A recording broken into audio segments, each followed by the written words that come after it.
primeira transmissão de rádio oficial no Brasil foi em 7 de setembro de 1922. Portanto, no próximo ano, ela vai completar 100 anos. 100 anos de existência do rádio brasileiro, dos quais 75 compartilhados, divididos e comandados por Salomão Esper. Imaginem só. Vamos falar agora com Cláudio Junqueira, autor do livro O Pulo do Gato, Esse Gato Ninguém Segura, que nos proporcionou essa entrevista. Claudinho, obrigado por ter proporcionado esse momento histórico do rádio brasileiro. É uma honra, meu caro Joaquim Alessi, nós podemos falar um pouquinho de comunicação, rádio, e é claro, com o nosso querido entrevistado, nosso mestre Salomão Esper, que participou do meu livro, né, e tem uma trajetória maravilhosa, brilhante, e nós vamos explorar um pouquinho dessa trajetória hoje. E ele está aí, olha, chegando aí, Salomão Esper. Mestre, muito obrigado por nos conceder o prazer dessa entrevista. Então, não posso deixar de registrar a colaboração fundamental do Luiz Fernando Malioca para que eu sou jejuno nesses assuntos aí de internet e televisão, coisa automática. Então, faço também esse registro junto com aqueles que vocês fizeram. O registro mais do que merecido, aliás, temos que todos agradecer ao Malioca, que gentilmente está sendo o nosso diretor de TV nessa transmissão aqui. Mas, Salomão, eu falava aqui dos 100 anos do rádio no Brasil, que vão se completar agora em 22. Você vive 75 deles. O rádio brasileiro existiria sem Salomão Esper? E o Salomão Esper existiria sem o rádio? Em 1946, fui a Pirassununga, cidade vizinha da minha, a 30 quilômetros daquele tempo, 36, entre Santa Rita do Passa Quatro e Pirassununga. Logo depois da minha chegada, inaugurou-se a ZY3 Radiodifusora de Pirassununga, onde atuei por ano e meio. Então, se eu contar Pirassununga, é fundamental, eu não posso esquecer disso, porque lá conheci Jorge Chamas, do Banco do Brasil, que depois voltou a essa atividade bancária em Santos, onde ele faleceu, sem que eu tivesse oportunidade de falar com ele novamente. Esse factotum, que era o Jorge Chamas, tinha conhecimento do que acontecia nas grandes emissoras do Brasil, e eu podia acompanhar aquelas que chegavam a Santa Rita do Passa Quatro. Então, eu posso considerar o meu início no segundo semestre de 1948 em São Paulo e no ano de 46, também na metade, em Pirassununga, com a inauguração da ZY3 Radiodifusora. Então, legal. Faz muito tempo mesmo, né? Algumas décadas de rádio. Claudinho, você que teve a oportunidade de trabalhar vários anos ao lado do Salomão na Rádio Bandeirantes, fique à vontade para as suas colocações iniciais aí. Eu gostaria que o Salomão ele pudesse dar alguns detalhes para nós, né? Porque depois ele entra na Pirassununga, fica aproximadamente 2 anos, depois vai para Cruzeiro do Sul, né, Salomão? A Rádio das 5 Estrelas, e depois, isso em 48, né? E depois ingressa na Rádio América, e a partir dali acaba passando por todas as funções até chegar à direção da emissora. Eu gostaria de falar a partir da Rádio América, como ficou a sua carreira, né? Ela teve esse início em Pirassununga, mas ela começa a se consolidar na Rádio América, não é isso? Primeiro, tendo conseguido uma vaga de 2 anunciadas através de um concurso, uma seleção feita na Rádio Cruzeiro do Sul, a emissora das 5 Estrelas, ou a emissora do Coração de São Paulo, que ela ficava na Praça do Patriarca, no único prédio entre as ruas Direita e Rua da Quitanda. Então, esse foi o começo. Depois de ficar 4 anos na Cruzeiro do Sul, é que eu fui para a Rádio América, do Grupo Bandeirante, e até os 90 anos continuei nessa emissora. Legal. Agora, lá na Cruzeiro do Sul, você começou dando a hora de acordo com as badaladas do Mosteiro de São Bento, é isso? Assim, por coincidência, né, como era necessário conseguir alguma coisa extra além do salário, que era pequeno, o técnico dos meus horários, José Velasco, me procura depois de algum tempo e diz: aqui, olha, só tem certeza e firmeza do futuro no rádio quem tem publicidade. Você não quer sair comigo, a gente formar uma dupla aí para trazer um pouco de publicidade? Era de 20% a comissão.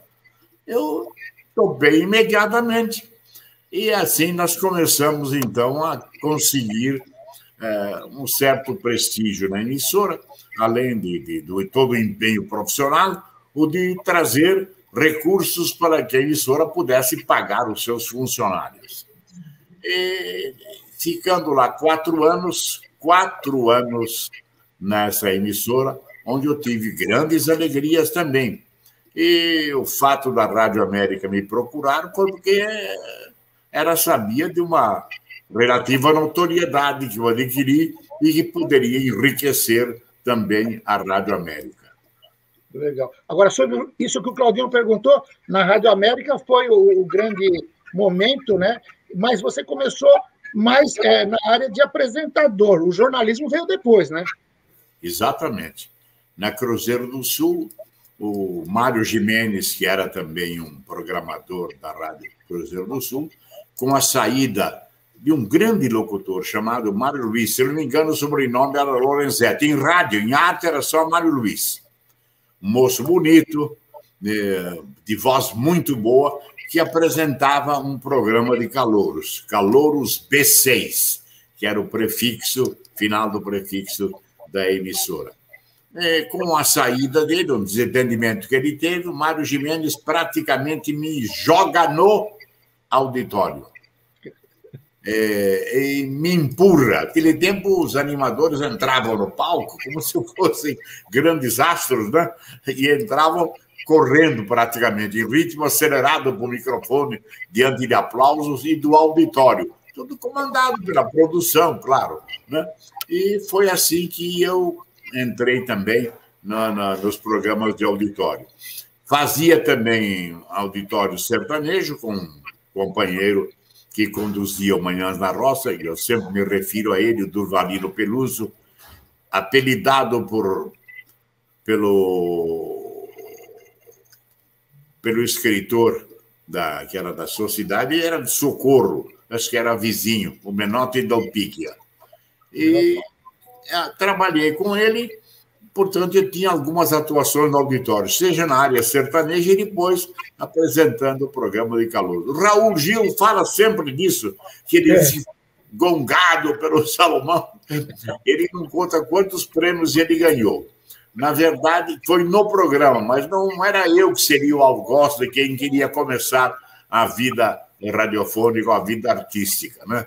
Então, depois de atuar lá 2 anos, o Nóbrega chega na emissora depois de uma vida política fracassada. Ele mesmo reconhecia isso, o grande Nóbrega. O Nóbrega veio e, em vez de procurar uma grande emissora, como ele atuou no Rio de Janeiro, ele sabia das dificuldades, porque começaram a fazer críticas a esse grande nome do rádio e da televisão, Manuel de Nóbrega, que deixou o seu filho como grande sucessor. E, então, eu passei a ser o animador do programa dele, né? Dada a minha atuação no programa de calouros, e apresentava as duas.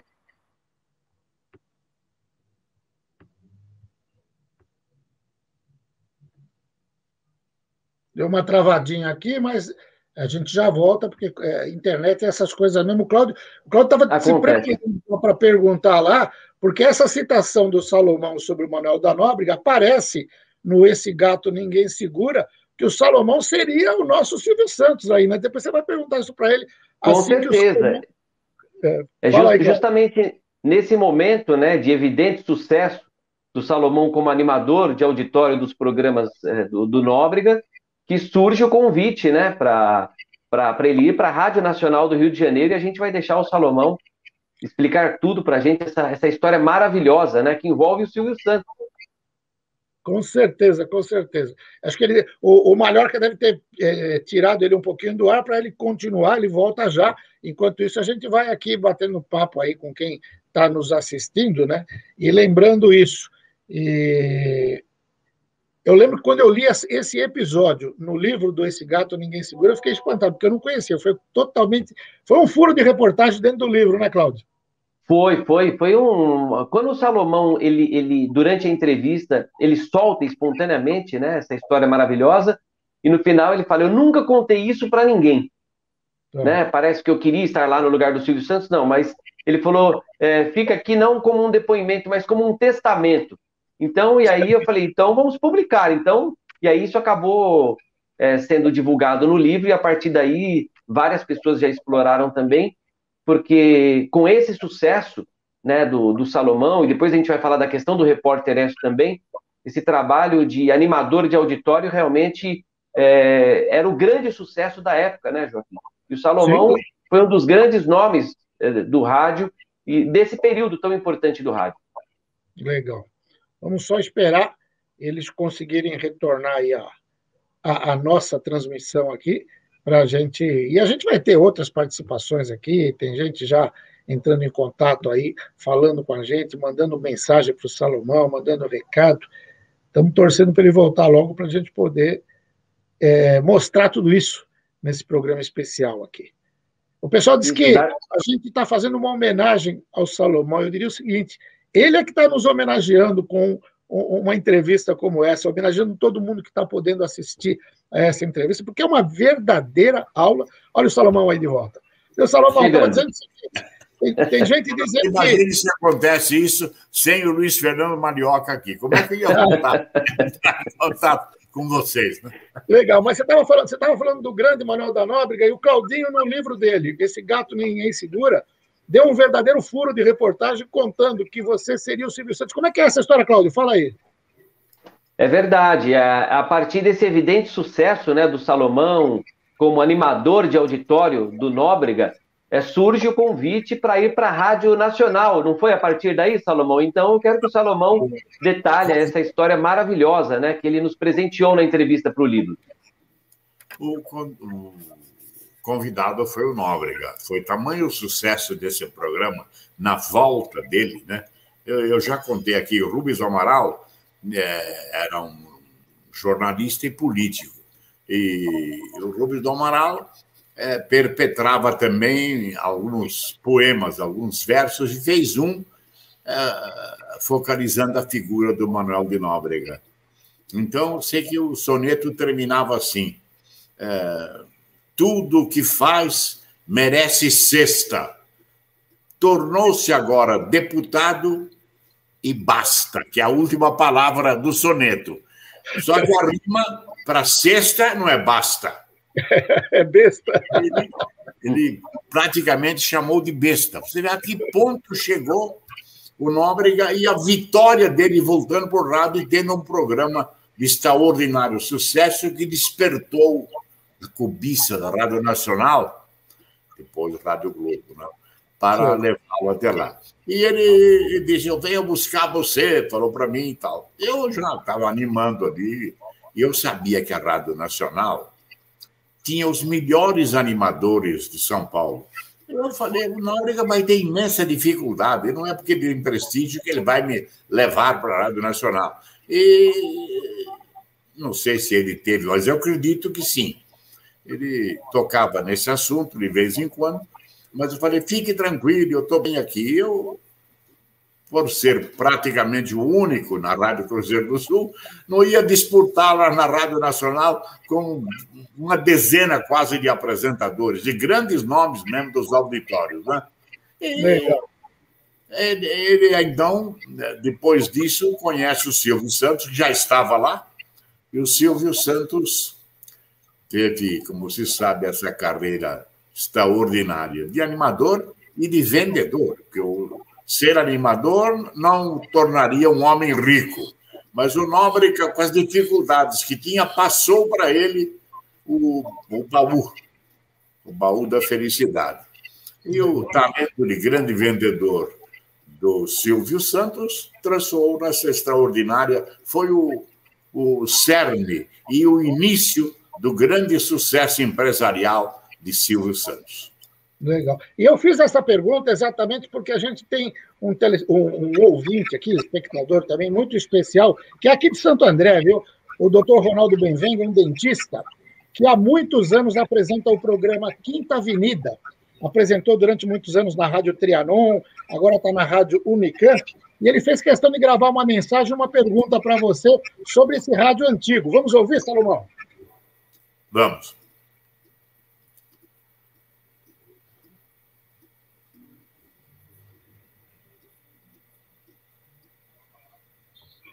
Oi, Joaquim.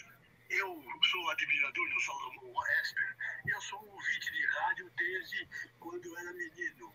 Inclusive, eu posso fazer uma pergunta para ele. Eu sou ouvinte do rádio desde a época da guerra, da Segunda Guerra Mundial. Meu pai tinha um rádio de ondas curtas e escutava a BBC de Londres e, por incrível que pareça, a Rádio Berlim, que fazia um programa da Alemanha nazista. E, por coincidência, a nossa vizinha alemã era a mãe do locutor da rádio nazista na Alemanha. Nós ficamos sabendo depois que terminou a guerra. E você pergunta para o Salomão quais são os programas que ele se lembra dos anos 40, dos anos 50, inclusive os programas musicais. Havia programas de música norte-americana, italiana, árabe, boleros, uma profusão de melodias, todas elas, todos os programas com grande produção. Então, eu gostaria de perguntar ao Salomão o que ele se recorda daquela época da áurea do rádio, que hoje está bem diferente. É essa pergunta que eu faço, viu? Obrigado. É isso, Salomão. Não pretendo ser saudosista, mas ele tem razão. O que a gente... inexistia a televisão, nós dependíamos do rádio, e eu mesmo ainda não tinha rádio em casa. Meu pai ainda não tinha podido comprar, né? Havia coisas mais urgentes. E eu ia ouvir, então, a BBC de Londres, na casa do José Villarreal, que era dono de um empório, praticamente em frente à minha casa, na Avenida Severino Meirelles, e eu ouvia a BBC de Londres. Era realmente uma sensação poder estar no cenário da guerra com aquela... E por incrível que pareça, a quase imparcialidade da BBC inglesa com a Inglaterra envolvida no conflito com a Alemanha nazista.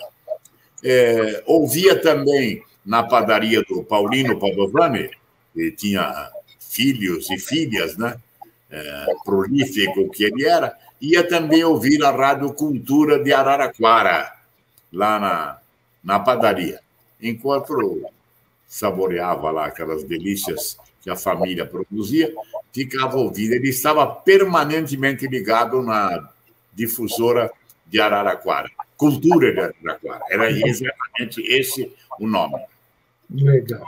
Então, pode falar, Salomão.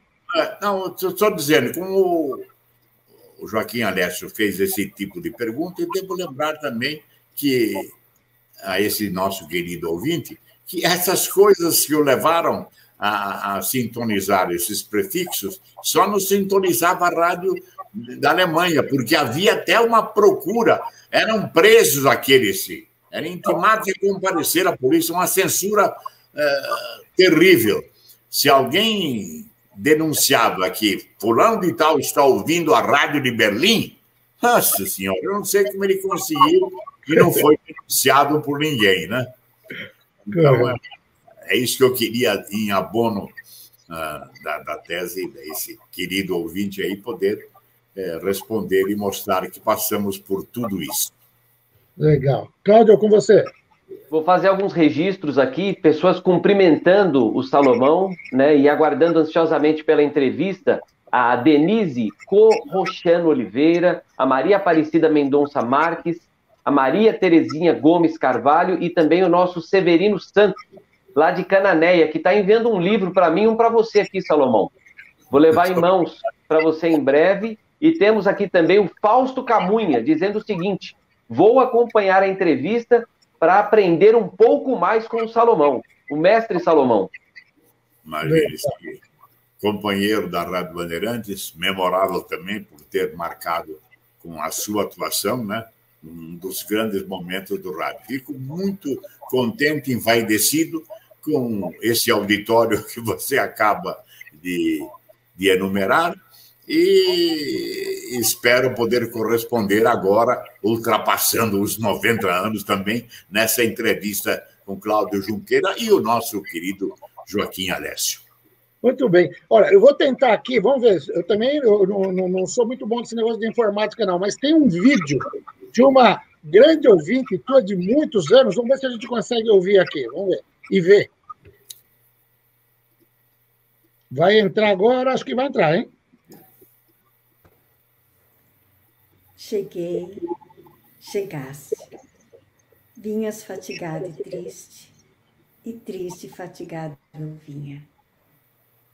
Tinhas a alma de sonhos povoada, e a alma de sonhos povoada eu tinha. E paramos de súbito na estrada da vida, longos anos preso à minha. A tua mão à vista, deslumbrada, tive da luz que teu olhar continha.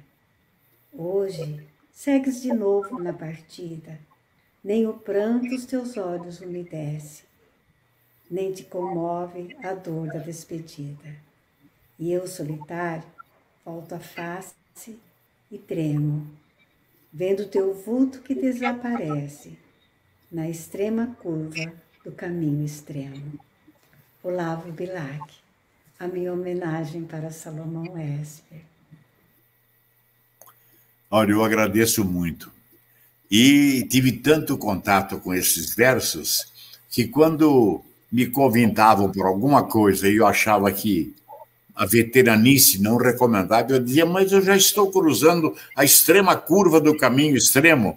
Como é que eu posso ser honrado e atendendo a esse convite? Ah, não, deixa disso, você não envelhece, não. O cara conversa, né?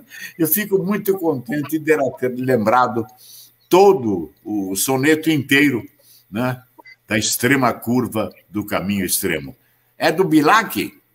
Isso mesmo, Olavo Bilac, uma homenagem para você da Sérgia Vitória de Freitas, que diz que te acompanha desde a abertura do Gente de 78, Salomão. É verdade, eu sei que ela é apreciadora mesmo da boa poesia e estou me lembrando absolutamente, né, com clareza, nitidez desses fatos. Ela gostava de poesia, sabia que eu gostava também, e agora, anos e anos depois, ela faz esta homenagem invocando o Olavo Bilac, Olavo Braz Martins dos Guimarães Bilac. Como todos sabem, este nome é um alexandrino perfeito. O que é alexandrino? É um verso, né, de 12 sílabas, com a tônica na sexta sílaba, né? E é uma preciosidade. Hoje, aqueles que não conseguem fazer justificam, às vezes, bestialógicos ou poesias esquisitas, que os verdadeiros cultores do vernáculo e da poesia não aceitam. Umas sacadas que precisa fazer um curso sei lá, de atualização, de gíria para entender, né? Então, fica aí o meu agradecimento por essa revelação que vocês conseguiram aí com a Sérgio. Legal. Eu acho importante, Joaquim, colocar uma frase aqui, né? Acho que cabe bem uma frase do nosso saudoso José Paulo de Andrade. E o Salomão vai se lembrar disso. Ele dizia sempre, eu sou uma pessoa de instrução, mas o Salomão é de cultura. Cultura é com o Salomão. É claro que a gente vai falar daqui a pouquinho também dessa relação maravilhosa do Zé, com o Salomão, de quase 6 décadas, mas já que nós trouxemos essa homenagem da Sérgia, essa ouvinte, eu acho que o Salomão poderia falar um pouquinho para nós desse relacionamento com o ouvinte, né, Salomão? Esse laço tão forte, né, do rádio entre o apresentador e o ouvinte, né, o transmissor e o receptor. Isso é uma coisa que nos acompanha para a vida toda, não é, Salomão? As coisas precisam ser ressaltadas. Essa virtude do Zé Paulo de dar reconhecimento, no meu caso, exagerado, né, das virtudes, dos conhecimentos, do embasamento cultural das pessoas. O Zé Paulo fazia questão de registrar aquelas coisas que o sensibilizavam. Eu fui um dos escolhidos com a sua amizade e a sua benevolência. Então, agradeço também essa referência, esse querido amigo com quem atuei décadas, e ele, tendo problemas de saúde anteriores, não resistiu à Covid e acabou desaparecendo, me deixando sozinho. Ele citava sempre a frase do Jânio Quadros, quando perguntava dos seus adversários mais ferrenhos, né? E o Jânio respondia: José Paulo, eu me sinto cada vez mais só. E, na verdade, eu não sou político, não estou aproveitando isso para fazer um instrumento de propaganda, estou fazendo justiça ao José Paulo. Com certeza. E já que você falou dele, eu me sinto cada vez mais só. E já que você fala do Zé Paulo, nós temos um vídeo também de alguém muito especial aqui que vai falar com você, o Paulo Andrade, filho do Zé, que nos brindou também com esse vídeo aqui. Vamos ver. Olá, Salomão. Bom dia. Aqui é o Paulo Andrade, filho do José Paulo de Andrade. E é uma grande honra e um grande orgulho estar aqui prestando uma homenagem pelos seus 73 anos de rádio. Você que foi o maior companheiro profissional do meu pai. E ele fazia questão de falar que você foi a pessoa que ele mais conviveu durante a vida dele, né? Então, isso para mim e para minha família é inesquecível. Um grande abraço no seu coração. Obrigado. Que legal. Obrigado. Resta acrescentar que eu fui, depois da Rádio América, de ir para a Rádio Bandeirantes, depois de algum tempo, convidado a repetir o cargo que eu tinha na Rádio América de diretor superintendente. E o Zé Paulo assumia a chefia do jornalismo. Então, ora, era muito difícil tomar uma decisão, a não ser que fosse uma coisa clara, que não exigisse meditação, sem uma consulta mútua. O Zé Paulo falava comigo e eu falava com ele. O que você acha disso? Ele também.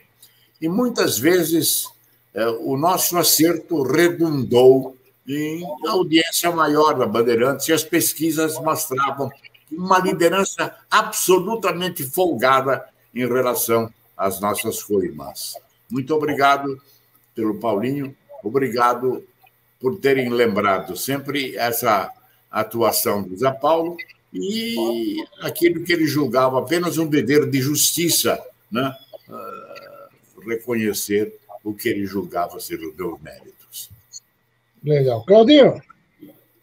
Salomão, eu acho que, já entrando realmente no assunto do Zé, eu gostaria que, se você pudesse definir essa parceria, né, de 60 anos, como você definiria? E também o Zé, outra frase marcante, ele falava: ninguém conhece tão bem a minha alma como Salomão Esper. E com tudo que a gente está passando no país hoje, como que você acha que o Zé Paulo estaria hoje? Quais seriam as palavras dele hoje para todos os nossos ouvintes? Olha, eu não quero insistir muito, parece que eu estou fazendo um depoimento que me exalta. O que eu não posso deixar de exaltar é a figura do Zé Paulo.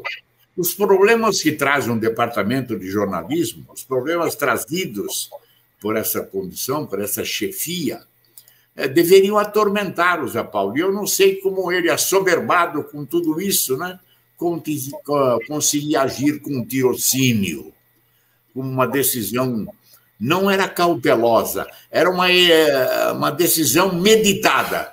E quando o Zé Paulo meditava, ele tomava a atitude certa. Quantas vezes nós tivemos reunidos os dois antes da tomada de uma decisão?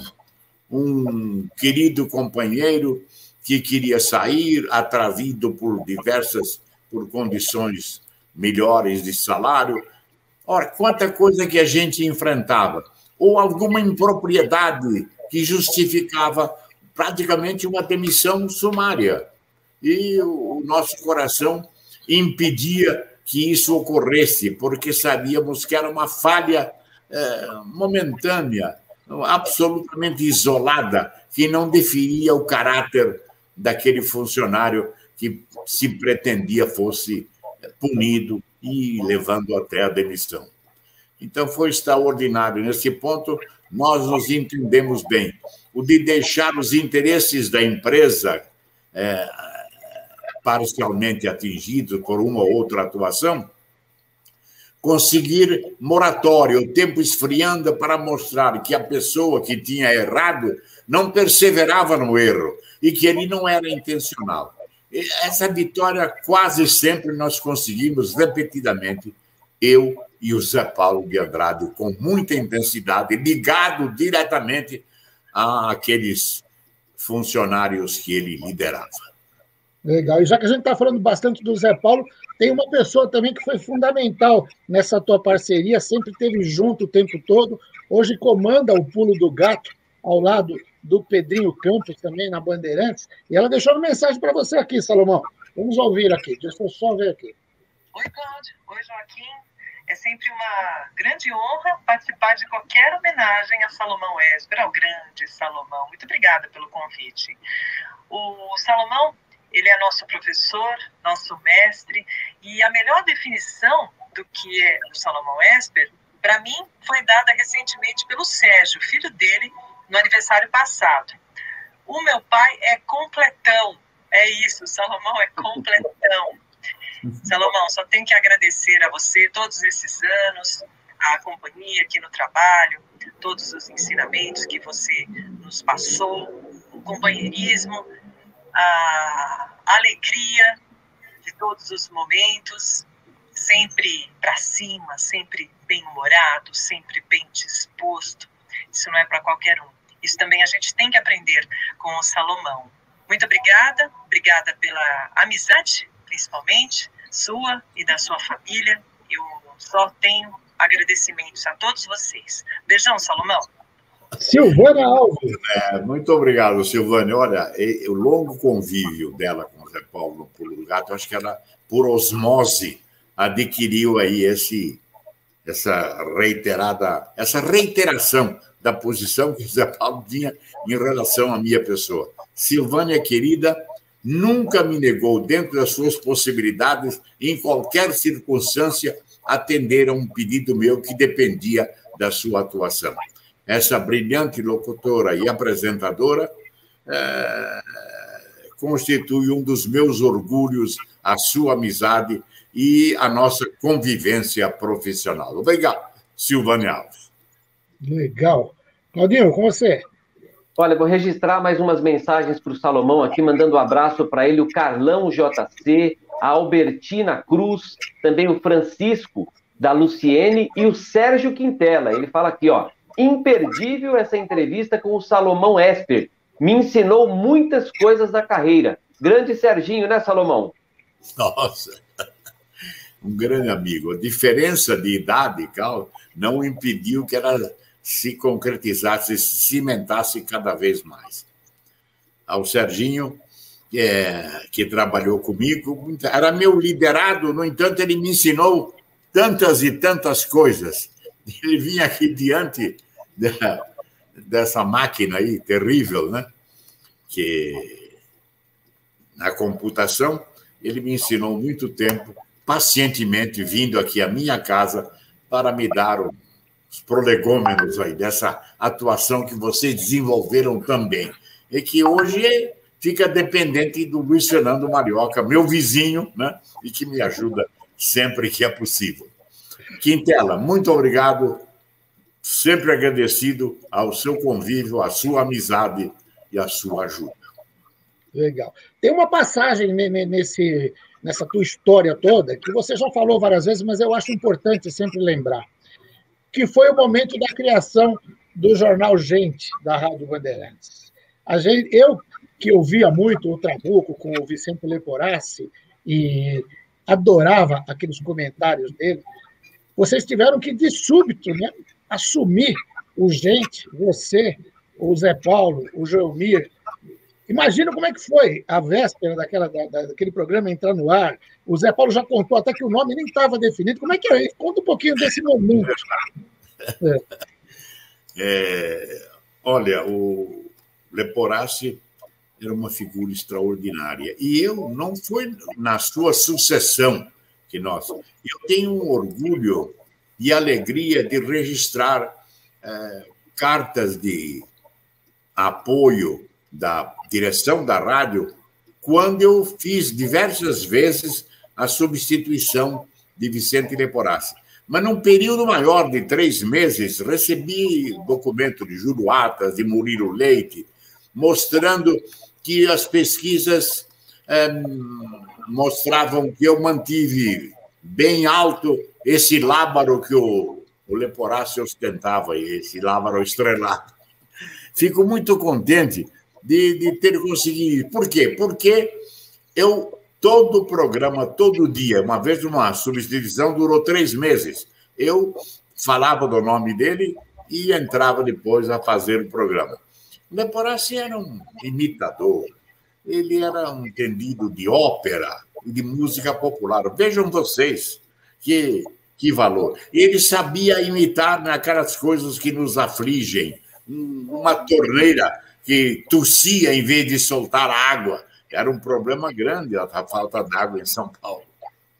E com o Leporassi nós aprendemos a saber o que é bom, o que é ruim, o que o ouvinte aceita e não aceita. O Leporassi falava que era demarista na época em que o janismo tomava conta do Estado.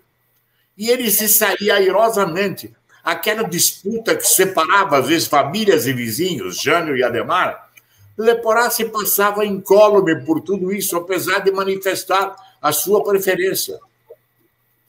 Eu acredito que, se tem sobrevivente dessa época, eles sabem que eu estou falando absolutamente a verdade.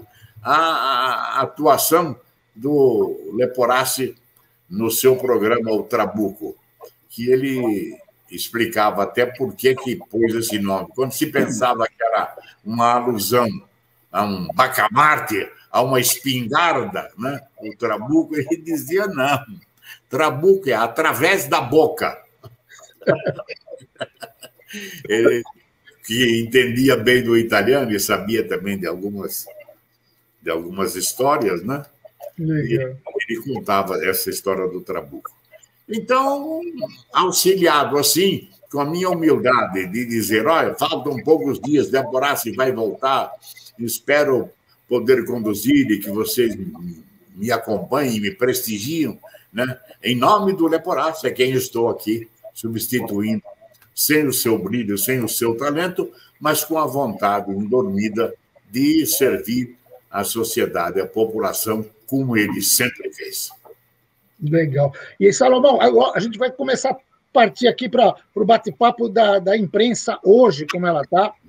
Eu muitas vezes vi você chegando aos estúdios da Rádio Bandeirantes, carregando jornais e jornais embaixo do braço, ou depois saindo, depois do Gente, com os jornais, sem contar o cacho de banana, mas os jornais eram as principais fontes de informação. E durante muito tempo houve essa disputa, quem fazia o jornal impresso, e eu fiz durante mais de 30 anos, o pessoal mais antigo do jornal impresso tinha uma certa birra com o pessoal do rádio, falei que o rádio não fazia jornalismo, o rádio fazia o Gillette Press, lia os jornais e comentava no dia seguinte, aquilo tudo. Como é que era essa relação? E outra, você se informava pelo jornal impresso, acredito que até hoje você deva receber jornais em casa, mas hoje a gente tem aí a internet com a notícia muito mais rápida. Como é que é essa relação e como mudou isso? Isso mudou mesmo, mas eu me lembro que não era o cinismo a frase que eu cunhei, que eu repetia sempre. Quando eu duvidava de uma informação, era mais uma informação que atendia aos caminhos traçados na política pela direção do jornal impresso, eu recomendava quem não acreditasse em uma versão só, que procurassem saber até onde era verdade e até onde merecia reparos essa posição. E eu dizia, pior do que não ler nenhum jornal é ler um jornal só. Frase que eu vi repetida depois por todos aqueles que queriam me homenagear e faziam referência a esse episódio. Uma frase perfeitíssima. Cláudio Junqueira. Então, super atual, né? Você tendo o Globo, o Estado, a Folha, naquele tempo nós tínhamos o Jornal do Brasil, o Diário de Notícias do Rio de Janeiro, e aqui em São Paulo, o Correio Paulistano, tanto jornal, o Diário Popular, depois passou a ser o Diário de São Paulo. Enfim, havia jornais isentos, havia jornais que não suportavam um tipo de comportamento ou vitória alguma na política. Imagine, o Estadão, por exemplo, não apoiou na sua pretensão política, até acho que numa candidatura a prefeito, no início da carreira de Emílio Carlos, o grande orador, o grande tribuno da política, tinha estado na BBC, tinha estado no Rádio do Exterior, e veio aqui para o Brasil. Deixou o seu irmão também entusiasmado, Fauzi Carlos, tantas vezes secretário da Saúde aqui no estado de São Paulo, e que foi meu contemporâneo na Rádio Cruzeiro do Sul, era um dos chefes da locução, o doutor Fauzi Carlos, médico que adorava o rádio e continuou prestigiando a atuação dos radialistas, porque ele era originário, era locutor também da Rádio Cruzeiro do Sul, depois Rádio Piratininga. Não sei se é isso, você quer mais alguma coisa ainda, né? Não, querer a gente sempre quer mais, mas o Cláudio tem pergunta para fazer. Olha, eu não posso deixar de fazer um breve depoimento aqui sobre o jornal Gente, né? Quando eu entrei na Bandeirantes, eu entrei para trabalhar da meia-noite às 6. 6 da manhã eu ia embora. Só que o Gente começava às 8. Eu falei, eu não posso perder a oportunidade de ver de perto Zé Paulo, Salomão e Joelmir atuando. E aquele dia eu fiquei até às 8 da manhã e acompanhar a entrada deles no estúdio era uma coisa tão grandiosa para mim. E quando começa o Gente, começam as discussões, era uma luminosidade, uma coisa realmente arrebatadora, uma coisa que nunca me sai da memória. O primeiro dia que eu vi os três juntos, né? Se a gente já, quando ouvia eles no rádio, já era uma coisa encantadora, imagine só estar de frente de três mestres ali. Então não poderia deixar de fazer esse registro. Viu, Salomão? E o Joaquim falou das bananas, eu complementaria o biscoito de polvilho e a maçã cortada do Zé, né? Exatamente. Eu levava sempre isso, primeiro porque até na técnica eles reclamavam, cadê as bananas? Todo mundo queria. Então, eu, frequentador assíduo das feiras aí, né? Eu sempre tinha isso em casa e levava para a rádio. Isso... Salomão, aproveitando, eu vou passar uma pergunta aqui, que é a Isilda Braga, a escritora Isilda Braga, e minha tia também, sou ouvinte de décadas. Ela falou aqui, olha, por favor, faça essa pergunta para o Salomão. Ela diz aqui, ó, sempre foi um prazer ouvi-lo. Sua voz me leva de volta para casa, pois desde menina, nos tempos da Rádio América, ouvia junto de minha mãe, que era sua fã ardorosa, mesmo sem carteirinha. Hoje, muitos programas de rádio são transmitidos também pela internet, simultaneamente. Você acha que o fato de ter a imagem e o conteúdo ao mesmo tempo compromete a magia do rádio ou é uma modernidade bem-vinda, Salomão? Olha, muita gente fala isso, mas eu não sei, eu acho aqueles que não tiveram acesso à televisão, sendo profissionais de rádio, podem fazer isso, mas eu não, eu acho que acrescenta, não posso achar que prejudica o fato de manter mistério, que ninguém deve conhecer o locutor. Isso era uma defesa que se intentava fazer do rádio. Ora, se você pode, gosta da pessoa, você aprende, mesmo que você tenha imagem, pensei que você fosse gorducho, pensei que você fosse pequenininho, isso a gente ouvia, mas tantas e tantas vezes, né? Quando eu aparecia com o meu 1,85 m, 1,88 m de altura. Mas eu acredito, hoje é o contrário, quanta gente fala, não diga, hoje eu tive atendendo o Salomão, como você conhece? E assim, a coisa adquire essa proporção, e nada melhor do que poder facilitar isso tendo já a imagem. É verdade que aparecer pela primeira vez envelhecido não é uma coisa muito boa, né? Mas para quem acompanha a carreira e vai vendo o envelhecimento ditado pelo passar dos anos e das décadas, como no meu caso, né? Então não há nenhum temor da televisão como concorrente do rádio. Hoje eles se juntaram de concorrentes que eram a ponto das associadas terem lançado em 1950 a televisão, o Chateaubriand, e ter iniciado toda a programação da TV a partir da base do rádio, que a Tupi, PRG2, né? a emissora do Sumaré, tinha um elenco muito grande, grandes artistas, que depois foram, no início da televisão, levados para brilhar também nesse novo cenário. E eu costumo dizer até que o cenáculo, a imagem toda que a televisão passava, aquela grandiosidade, foi acelerando com o passar do tempo. No começo, quando o Chateaubriand lançou, ele distribuiu até aparelhos de televisão para que fosse possível pegar, porque ninguém tinha, era uma novidade, e demorou muito. Na rapidez da televisão implantada no país, demorou muito para muitas e muitas famílias conseguirem comprar um aparelho caro, né? Que exigia muita atenção, o botão, aquelas coisas todas. Hoje você faz até, liga a televisão por voz, né? Você fala, liga no canal tal. Não precisa nem sair da cadeira. Eu mesmo tenho todo esse aparato aí, né? Depois de tantos anos de atuação no rádio. Mas não precisa se preocupar com a imagem, não, que você está bonitão ainda, hein? Bom, não sei. Então, você se acostumou comigo e a gente vai envelhecendo, e quando se acompanha, sente menos a velhice. Tem isso. A velhice dos outros, né? A gente não está vendo no espelho todo dia, está verificando. Então, eu agradeço a você, mas, na verdade, essa não é a impressão daqueles que passam anos e anos sem conhecer a nossa figura e, de repente, fala, puxa vida, mas ele está envelhecido. O Zé Paulo perpetrou uma, nesse ponto eu era mais tolerante, o Zé Paulo não tolerava. A gente chegou nele depois de algum tempo de separação e botou a mão na barriga do Zé Paulo, uma mão nas costas, disse, puxa, você está gordo, hein?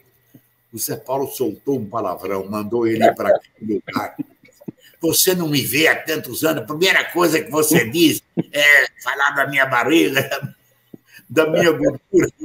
Mas foi uma coisa ter a reação dele. O sujeito efusivo achou que não tinha o que falar, então já logo falou da barriga do Zé Paulo de Andrade, da gordura. Que barriguinha que chega para todos nós, né?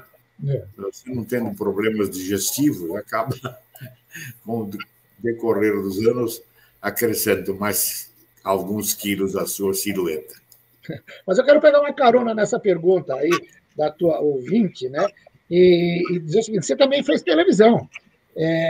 E um dos programas que eu me lembro, que era na TV Cultura, com a última entrevista da Elis Regina, você estava ao lado, o Zusa Homem de Melo estava junto com você, o saudoso Zusa aí, mas você preferia o rádio do que a televisão? Não, claro, onde eu tive atuação mais demorada,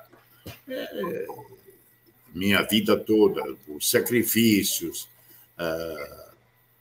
os ganhos, tudo eu devo ao rádio, então não posso ficar falando de televisão.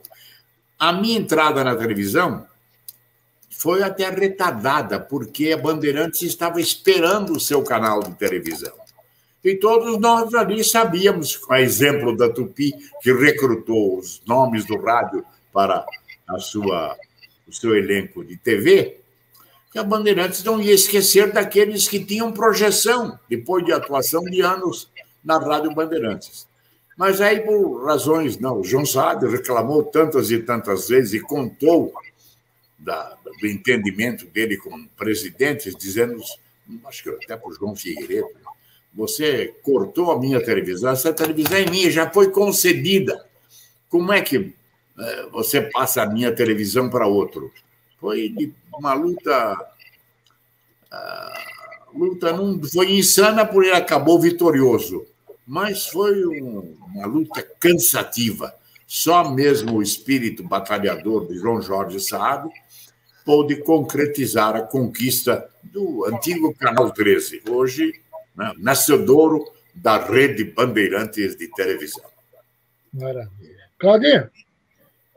Que maravilha ouvir tudo isso, né, Joaquim, Malhoca e todos os nossos amigos que vão compartilhar conosco, né, dessa entrevista maravilhosa. Registrar mais algumas mensagens para o Salomão aqui, muito carinho, da Belarmina Pereira Cavalcante, do João Alexandre Rocha, da Irene Batista, do Pedro Ferreira e também do Walter Sandes. Salomão, que mensagem que você deixa para esses ouvintes? Porque eu não era uma pessoa ativa nas redes sociais até o lançamento do livro. Com o lançamento, eu recebi uma enxurrada de mensagens e pedidos, né, de amizades até atingir o topo, que são 5.000 pessoas na página do Facebook. E eu me dedico a divulgar basicamente os feitos seus e também do Zé Paulo. E essas pessoas a todo momento me escrevem perguntando como que está o seu Salomão, como que está de saúde, manda um abraço, fala que eu amo ele. Né? Claro que o Salomão todos nós amamos. Então, Salomão, qual é a mensagem que você deixa para todos esses ouvintes que gostam tanto de você e te admiram bastante? Ora, a gente não despreza a notoriedade, a lembrança e a amizade. Dependemos do ouvinte. Eu me lembro, quando essas manifestações chegam agora, no ocaso da minha carreira, né, e eu falo no ocaso, porque ainda estou, como nesse programa, sendo convidado toda hora para dar um depoimento, para dar uma entrevista, né, que muito me enobrece. Então, esse episódio faz com que eu seja grato à televisão, porque acabou, já veterano, completando o círculo maior daqueles que apenas ouviam rádio, e nós sabemos que, pelo trabalho, o rádio informativo bom, forte, era o rádio matutino. Quanta gente veio a conhecer porque viu na televisão essa entrevista como da Elis Regina, a última entrevista que ela concedeu antes do, dizem alguns, deslocado gesto, que ela teria se excedido no consumo de droga e teria morrido. A Elis nos concedeu um programa extraordinário, né? E era impossível imaginar que aquela moça disposta, que na entrevista falava dos seus filhos, de projeção do futuro, né, fosse capaz desse gesto extremo. Isso é que é importante. A entrevista não é porque eu fiz, ela a prova indesmentível de que nem sempre o que aparece é, né? O que parece é. Então, se ela falava, sacava para o futuro, como é que podia, terminado o programa, 15 dias depois, praticar esse deslocado gesto? O fato é que eu estava ainda de manhã, terminando o programa Gente, quando minha filha me ligou, ela estava estagiando no Hospital das Clínicas, ela hoje é psiquiatra, mas aluna da USP, da Universidade de São Paulo, a Faculdade de Medicina, estagiou no Hospital das Clínicas, né? Fazia lá a sua atuação, e falou, pai, entrou aqui a Elis Regina. Para mim, ela está vivendo os últimos instantes da sua vida, se é que já não faleceu. E eu tinha um furo para dar, eu não tive coragem de me antecipar, fiquei esperando que alguém se manifestasse, que alguém já soubesse da população, para não pretender dar um furo e dizer que a Elis Regina morreu. Eu temia que isso ficasse na minha carreira como quem noticiou a morte da Elis Regina. Que mérito é esse, né? Eu recebi com informação da filha, que também tinha assistido o programa na TV Cultura, e lamentava também o que estava acontecendo com essa extraordinária cantora brasileira. Correto. Salomão, eu ficaria aqui mais umas 3 semanas conversando com você, porque falaram que a gente está te homenageando. Na verdade, nós é que estamos sendo homenageados por você ao receber esse verdadeiro MBA. Não é nenhuma aula de jornalismo, de radiojornalismo, de comunicação. É um curso completo de MBA e não estão pagando nada, né? O Cláudio Junqueira, que trabalha na PUC, sabe que qualquer curso desse valeria uma fábula, uma grana violenta. Com certeza. Você me passa sinceridade que sempre eu senti nas manifestações do Cláudio Junqueira, viu? Muito contente de estar com vocês, de ouvir de você, né? Tantas referências à minha carreira, coisas que até eu podia ter esquecido, e que reaviva a lembrança da gente.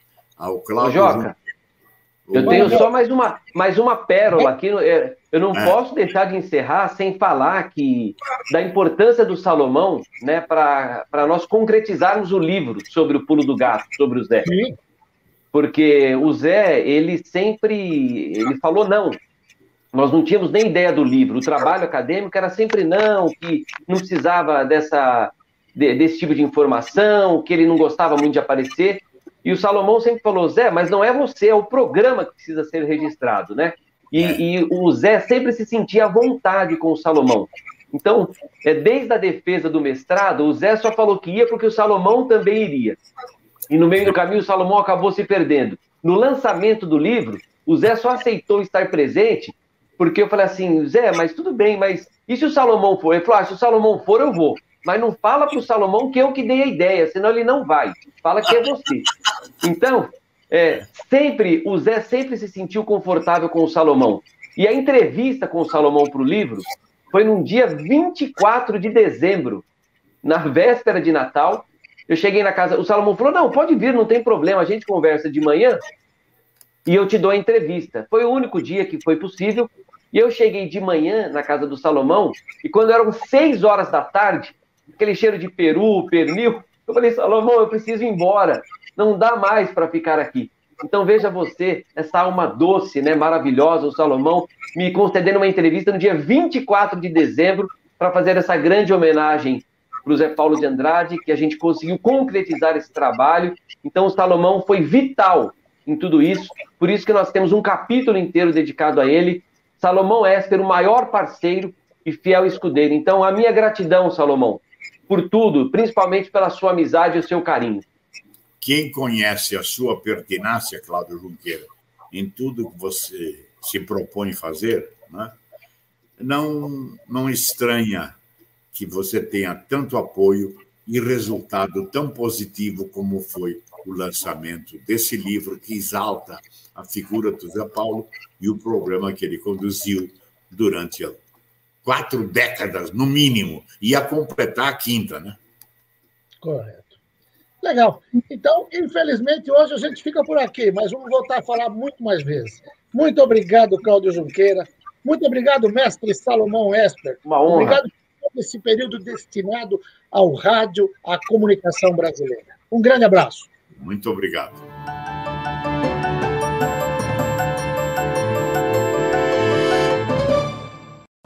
A Patriana oferece 2 prédios inovadores para você morar ou investir em Santo André: o Mirai Campestre e o Sirius Vila Bastos. A Apartamentos amplos de 79 a 117 metros, com 2 ou 3 suítes. 2 vagas grandes de garagem e até casa de campo com churrasqueira e piscina privativas. 2 lançamentos modernos para morar ou investir em 2 dos melhores bairros de Santo André, Campestre e Vila Bastos. Saiba mais em construtorapatriani.com.br.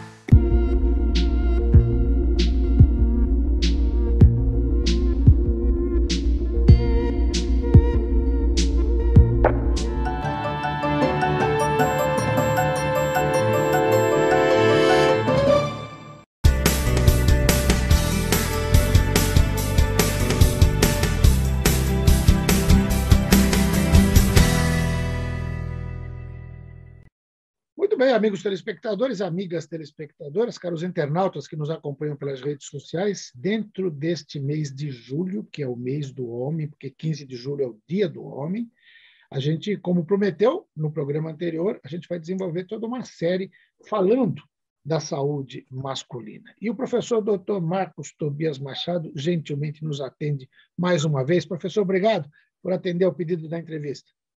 É isso, um prazer grande. Ótimo. Eu sei que o professor tem umas estatísticas que mostram aí causa de mortes, problema de doença. A gente vai começar falando desses números para depois desencadear o nosso bate-papo. É isso, professor?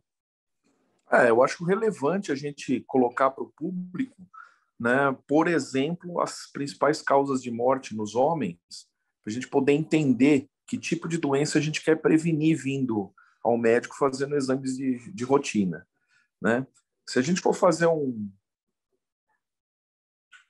apanhado geral, né, das causas de mortalidade, a gente tem disparadamente, primeiro, que os homens morrem mais do que as mulheres, né? O número de anos vivido é praticamente 5 a 10 anos a menos que os homens vivem do que as mulheres, né? A principal causa de morte que leva a isso são as causas por acidentes externos, né? E de longe o acidente por arma de fogo, né, é o principal, tá? Mas também tem os acidentes por veículo automotor que também são importantes. Então, quer dizer, são focos diretos de prevenção, né? A violência, né, provavelmente o problema social, né, ou a alta velocidade, o alcoolismo, o indivíduo que bebe e vai dirigir. Isso são coisas muito graves, é a principal causa de morte no homem, né? E lembrando que nessa faixa etária, a principal faixa etária aí, afetada pelos acidentes é entre 20 e 40 anos de idade. Então, são indivíduos plenamente ativos na sociedade, né, que têm um valor importante para a sociedade do ponto de vista laboral, de trabalho, né? Então, essa é a primeira coisa. A segunda causa mais importante são as doenças cardiovasculares, né, onde a grande maioria delas está ligada ou a problemas de estresse, ou a hipertensão e diabetes, que são doenças totalmente preveníveis, né? E também há problemas de gordura no sangue, acúmulo de colesterol e obesidade, que, se você for ver, são causas totalmente reversíveis, preveníveis de problemas, né? E todas essas condições que eu falei vão levar, invariavelmente, aí, a aumento no risco de eventos cardiovasculares fatais, como o infarto do miocárdio, infarto cardíaco e os derrames, né, os AVCs, os acidentes vasculares cerebrais. Então, esses são causas importantes de morte e também de morbidade, de doença. O indivíduo que sobrevive ao infarto tem uma limitação na vida, né, por perda da função cardíaca. O indivíduo que tem um derrame muitas vezes fica com alguma sequela neurológica e tem uma qualidade de vida bastante diminuída, né? Depois, a terceira principal causa de morte é o câncer, né, onde disparadamente o câncer de pulmão e o câncer de próstata lideram essas estatísticas de morte, né, seguida por outros tipos de câncer, né? E já isso incide numa faixa etária mais avançada, acima de 50 anos, né? E a terceira causa de morte seria basicamente, a terceira é essa, a quarta causa de morte seriam problemas do trato digestivo, onde quem lidera aí são os problemas hepáticos, né? Principalmente a cirrose hepática secundária ao alcoolismo, que é um outro vício do ser humano, né? que deve ser eliminado. E a quarta causa são as causas infecciosas. Né? Você imagina que no Brasil morrem por volta de 10 mil brasileiros de causas infecciosas por ano. E agora, na pandemia, se a gente for dividir esses 500 mil por 2, nós estamos mais ou menos com 200 a 250 mil mortes por ano nesses 2 anos, absurdamente mais alto. Né? De maneira que o número de mortes aí nesse último ano, com relação aos anos anteriores sem pandemia, está 30% maior. Então, imagina você que morriam 1,5 milhão de brasileiros por ano, está morrendo praticamente 1/3 a mais, ou seja, 800 mil a mais, 2,3 milhões brasileiros por ano em virtude da pandemia aí, que desequilibrou e levou as mortes por doença infecto-contagiosa para o primeiro lugar. Né? Então, esse é um cenário que eu acho que, se você quiser comentar, quiser fazer alguma pergunta em cima disso, é aí que a gente tem que trabalhar a prevenção, né? A saúde do homem e a prevenção. Correto. É exatamente isso. Enquanto você estava falando, eu estava imaginando aqui, se eu estiver errado, lógico, você me corrija, mas parece que um problema, os maiores, começa, lógico, pelos acidentes, que aí são inevitáveis, quer dizer, você não tem como prevenir, quer dizer, tem, desde que tenha cuidado, não dirija alcoolizado, faça manutenção do carro, essa coisa toda, respeite as regras de trânsito. Mas, nas doenças daí para frente, parece que uma vai sendo decorrência da outra. Se num primeiro momento você tem as doenças cardiovasculares aí, gordura no sangue, essa coisa toda, isso também vai implicar nas demais se você não tratar anteriormente, né? Se não tiver uma qualidade de vida. Então, você vai chegar no câncer, vai chegar depois nas doenças mais especificamente urológicas, é por aí mesmo, é uma cadeia que vai acontecendo? Eu acho que todas elas têm o seu foco, né? Mesmo a parte dos acidentes, isso é um problema educacional. Né? Por que ninguém morre atropelado na Suécia há 10 anos? Isso é um problema de educação. Isso aí se aprende de direção. Não se pode comprar carteira para dirigir. Né? Então, é uma questão cultural isso. Então, é muito profunda e eu acho que merece... É questão de política, né? Para corrigir tudo isso. Então, isso é um fator que é reversível também, mas mais a longo prazo. Né? Os outros fatores são mais fatores ligados ao estilo de vida da pessoa. Né? Se ela tem um estilo de vida corrido, né? Passa muito nervoso, muito estresse, né? Vários empregos ou jornadas de trabalho acumulada, não tira férias, né? Vive brigando com as pessoas, depende muito da personalidade da pessoa. Né? Então, tudo isso vai levar a um aumento no risco. Mas tudo isso também é reversível. Né? O indivíduo pode fazer atividade física, pode fazer relaxamento, pode fazer yoga, pode ir à igreja e fazer uma oração, né? Pode ficar em casa e fazer uma oração, uma concentração onde ele vai se acalmar, vai se tranquilizar. Então, tudo isso, assim, muitas vezes, são coisas que a gente orienta isso no consultório. Né? Dá uma orientação, o médico tem a condição de fazer. Né? Outras coisas de estilo de vida, os vícios, né? O tabagismo e o etilismo, se você for colocar nestas causas aí, né? Quantos cânceres e quantas doenças cardiovasculares estão associadas ao fumo, né? É imensa a quantidade.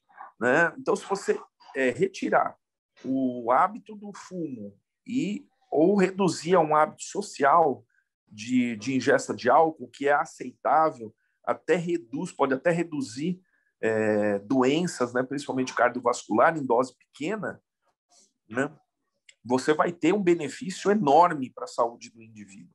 Então, uma coisa simples, né, fazer atividade física, pelo menos 30 minutos por dia, né, caminhada de 30 minutos por dia, ou um exercício físico mais vigoroso para aqueles indivíduos que têm condição, né, isso guiado por um profissional, né, por um médico, por um profissional da educação física. Então, quer dizer, tudo isso são coisas que vão revertendo positivamente. Né? Hábitos alimentares, A gente sabe que muita coisa vem dos alimentos, né, do tipo de alimentação ocidental que a gente tem, enlatada, né, pré-confeccionada, embutida, né, tudo isso leva a conservantes, leva a uma série de problemas, né? Então, a alimentação é extremamente importante, a baixa ingesta de água, né, uma série de problemas de saúde, né, cálculos renais, por exemplo, na minha área, muito incidente por conta disso, excesso de sal na comida e baixa de água, é típico de dieta ocidental. Aumento de gordura, aumento de carne vermelha, que leva a câncer. Então, quer dizer, uma dieta mais equilibrada, né? A gente não preconiza dieta totalmente vegetariana ou vegana, né? Que também é um outro desvio, isso pode se discutir quais os benefícios, né? Mas uma dieta mais equilibrada, né? Se puder ser guiada por um nutricionista, por um médico, também pode ajudar muito, né? Então, atividade física mais dieta é igual à redução de obesidade, está diretamente ligada à redução de peso, de ganho de peso, né? Então, tudo isso vai tendo benefícios, né? E as doenças infecto-contagiosas a gente previne com vacinação, né? No caso da pandemia de Covid-19, com todos os cuidados de contato, né? que são preconizados, né? A limpeza das mãos, né? O uso de álcool, de máscaras. Então, assim, a gente tem como prevenir a grande maioria das doenças e aí tentar equilibrar essa coisa da saúde do homem para ganhar esses 5, 10 anos de diferença que tem com relação à mulher, porque a mulher se cuida.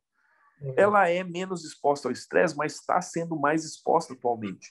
Está trabalhando mais, está no mercado de trabalho, acumula funções. Então, muitas doenças que eram muito mais frequentes nos homens do que nas mulheres têm se equilibrado nas últimas estatísticas. Por conta disso, o comportamento da mulher tem sido um comportamento mais próximo do comportamento masculino, né? Então, todos esses fatores eu acho que são importantes. E aí, eu acho que a gente deixa um gancho para perguntas, né? E começar a falar dessas condições, né? O urologista como médico da saúde masculina, né? Junto com o clínico ou o cardiologista, né? São os dois médicos aí que fazem o pilar para a prevenção da maior parte das doenças do sexo masculino, né? E, obviamente, que a gente tria, se o indivíduo tem um problema específico, né, um psiquiátrico, por exemplo, precisa se cuidar, a gente faz a triagem para ele. Mas a grande maioria dos exames, se ele tiver no cardiologista, no urologista, ele consegue ter a orientação, a prevenção da grande maioria dessas condições. Ótimo. Eu já crio um gancho para o nosso próximo bloco, que vai ser na semana que vem, porque eu queria já perguntar isso hoje, mas em função até do tempo, acho que não vai dar. Vamos deixar para a semana que vem, mas o pessoal já fica avisado. Esse trabalho, quando você fala da mulher, do homem, esse trato com a saúde, o compromisso com a saúde, pelo que eu entendo, deve envolver toda a família. É pai, mãe, filho, avô, de repente até uma conversa de vez em quando para saber disso. Mas isso a gente vai comentar na semana que vem, pode ser? Sem problema nenhum, estamos à disposição. Então, o pessoal já fica avisado aqui, vai ficar nos acompanhando aí nas redes sociais, acompanhando nos canais de televisão, que na semana que vem a gente continua falando exatamente desse compromisso com a saúde. Professor, obrigado por mais essa entrevista e até semana que vem. Que é isso, um abraço, Joaquim. Até mais. Professor Dr. Marcos Tobias Machado, urologista da Uroprocto de São Caetano do Sul, falou com você.